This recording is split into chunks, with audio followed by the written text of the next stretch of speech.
2020 में हम लोगों ने जो वादा किया उसको हम लोगों ने करके दिखाया, तेजस्वी ने करके दिखाया। 17 महीनों में जो इस देश के इतिहास में नहीं हुआ, 5 लाख नौकरी देने का।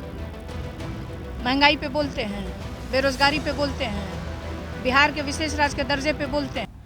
नमस्कार, आप देख रहे हैं दर्श न्यूज और मैं हूं यति आपके साथ। लोकसभा चुनाव के तहत 7वें चरण में मतदान 1 जून को होना है और ऐसे में बिहार की अगर बात करें तो कई ऐसी सीट हैं जो कि चर्चा का केंद्र है 7वें चरण के तहत। इन्हीं में से एक सीट है पाटलिपुत्र लोकसभा सीट, जहां से एक तरफ एनडीए के तरफ से बीजेपी के प्रत्याशी रामकृपाल यादव चुनावी मैदान में है, वहीं दूसरी तरफ उनका मुकाबला मीसा भारती से होना है और मीसा भारती आरजेडी की कैंडिडेट है।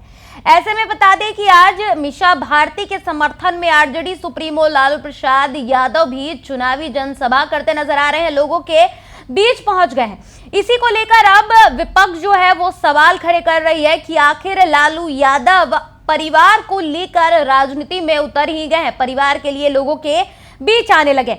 जब ये सवाल मीसा भारती से किया गया है तो उन्होंने ये जवाब दिया विपक्ष को कि परिवार के लिए नहीं बल्कि राष्ट्रीय जनता दल का प्रत्याशी पाटलिपुत्रा से उम्मीदवार है और उन्हीं के समर्थन के लिए आरजेडी सुप्रीमो लालू प्रसाद यादव चुनावी मैदान में है। साथ ही बता दें कि मीसा भारती विपक्ष पर, खास तौर पर नरेंद्र मोदी पर, प्रधानमंत्री मोदी पर हमलावर होती नजर आई। कई सवाल खड़े किए हैं मीसा भारती ने। उन्होंने ये कह दिया कि पीएम मोदी बिहार आए, लेकिन बिहार में आकर वो क्या बातचीत कर रहे थे, खाने पीने को लेकर बात कर रहे थे। 2014 से लगातार बातें ही कर रहे हैं। बिहार के लिए क्या कुछ किया है प्रधानमंत्री मोदी ने, ये तो सभी जानते हैं। और क्या कुछ कहना था मीसा भारती का, आइए आपको वो सुनाते हैं। क्या कहेंगे अब गठबंधन की बैठक भी है, आपका चुनाव भी उसी दिन है। कल मोहन यादव ने कहा है कि प्रधानमंत्री एक बार, तीसरी बार फिर से प्रधानमंत्री बनेंगे और 400 सीटें जीत रहे हैं बिहार में आकर, उन्होंने कहा है। तो ये भाजपा के मुख्यमंत्री का बयान है ना, देश की जनता का तो बयान नहीं है कि एक बार फिर से बनेंगे। उनके वोट देने, उनका अकेले के वोट देने से वो प्रधानमंत्री बन जाएंगे कि देश की जनता वोट देगी तब वो प्रधानमंत्री बनेंगे। और मुझे नहीं लगता कहीं से भी कि इस बार वो प्रधानमंत्री बनने जा रहे हैं, क्योंकि आप देखिए ना, इस प्रदेश के मुख्यमंत्री जी ने भी कह दिया कि इनको मुख्यमंत्री बनाया जाए। प्रधानमंत्री जी जो बयान दे रहे हैं उस पर आपका क्या कहना है? कौन सा बयान? अभी हाल ही में उन्होंने जो बयान देना चाहिए था, देश का चुनाव होना चाहिए था, मुद्दों का चुनाव होना चाहिए था, उस पर तो प्रधानमंत्री जी एक शब्द नहीं कहते हैं। महंगाई पे बोलते हैं, बेरोजगारी पे बोलते हैं, बिहार के विशेष राज्य के दर्जे पे बोलते हैं, बिहार की बंद पड़ी चीनी मिलों पे हमारे प्रधानमंत्री जी बोलते हैं। सिर्फ प्रधानमंत्री जी क्या खाना है, क्या पीना है।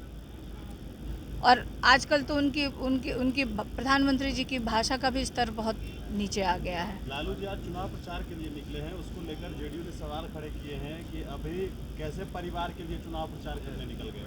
परिवार के लिए पाटलिपुत्रा में राष्ट्रीय जनता दल का उम्मीदवार लड़ रहा है, परिवार के लिए क्यों? और एक पिता होने के नाते भी उनका फर्ज है। तो जाते जाते क्या इंडिया गठबंधन की आप लोग सरकार बना रहे हैं? चुनाव प्रचार करने, इस पर भी भाजपा ने सवाल खड़े किए हैं कि तेजस्वी यादव राहुल गांधी से फटाफट झूठ बोलने के लिए सीखें।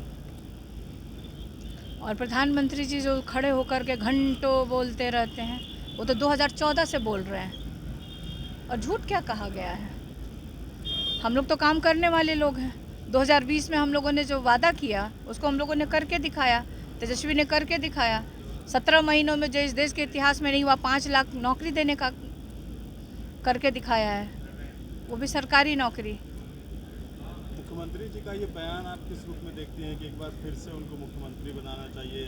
4000 अब उनके अंदर की इच्छा बाहर आ रही है, जो मन में उनके है वो बातें बाहर आ रही है। और मैं क्या कहूँ, नीतीश कुमार जी अभिभावक हैं, बड़े हैं और लंबे समय से उनको राजनीति का तजुर्बा रहा है, तो उनका तजुर्बा आज शायद बोल रहा है, इस तरह के जो बयान आ रहे हैं। कल तेजस्वी यादव ने कहा कि बुझा वाला बुझा था कि क्या हो रहा है, क्योंकि एनडीए बिल्कुल सही हुआ तो वहाँ पर वो गए नहीं, नीतीश कुमार नामांकन। बिल्कुल जनता समझ रही है और जनता 2020 में भी कुछ समझी थी बिहार की जनता, और 24 में भी बिहार की जनता समझ रही है। जो समझने वाले हैं वो समझ रहे हैं। तो कितनी सीटें मानी जाए? 40 में 40 हम लोग दे रहे हैं। तभी तो प्रधानमंत्री जी के पसीने छूटे हुए हैं। इस तरह का भाषा का उनका स्तर आ गया है। 2 रातें बितानी पड़ रही हैं बिहार में, 1.5 किलोमीटर रोड शो करना पड़ रहा है। लेकिन फिर भी जो मुख्य मुद्दे हैं, ना तो बेरोजगारी पे बात करते हैं, ना महंगाई पे बात करते हैं इस देश के आप लोग आरोप लगा प्रधानमंत्री। रहे हैं प्रधानमंत्री पे कि आ रहे हैं, अधिकारियों से मिल रहे हैं, कोई सबूत है? सबूत जब समय आएगा तो सबूत भी हम लोग पेश करेंगे। बहुत सारे फोटो भी उनके हैं हम लोगों के पास। अधिकारियों के मिलते हुए? बिल्कुल बिल्कुल, सारे अधिकारियों से मिलते हुए। तो सुना आपने, आरजेडी प्रत्याशी पाटलिपुत्रा से जो चुनाव लड़ रही हैं मीसा भारती, लालू प्रसाद यादव की बेटी हैं, और ऐसे में तीसरी बार वो लोकसभा चुनाव लड़ रही हैं पाटलिपुत्रा लोकसभा सीट से, और विपक्ष को लेकर हमलावर है। वही बता दें कि जब पत्रकारों ने उनसे ये सवाल किया कि लगातार प्रधानमंत्री और विपक्ष के जो लोग हैं वो लालू यादव अब जो रैली में निकले हैं, जनसभा में निकले हैं, उस पर सवाल खड़े कर रही है, तो इस पर भी उन्होंने जवाब दिया। साथ ही विपक्ष पर खूब हमलावर होती नजर आई है मीसा भारती, जो हमने आपको सुनाया। अब देखना होगा कि मीसा भारती के विपक्ष पर साधे गए इस निशाने के बाद क्या कुछ प्रतिक्रिया केंद्र की सरकार और बीजेपी की तरफ से सामने आती है। 10 न्यूज पर फिलहाल के लिए इतना ही। देश, दुनिया और बिहार झारखंड की तमाम खबरों को देखते रहने के लिए बने रहें 10 न्यूज के साथ। धन्यवाद।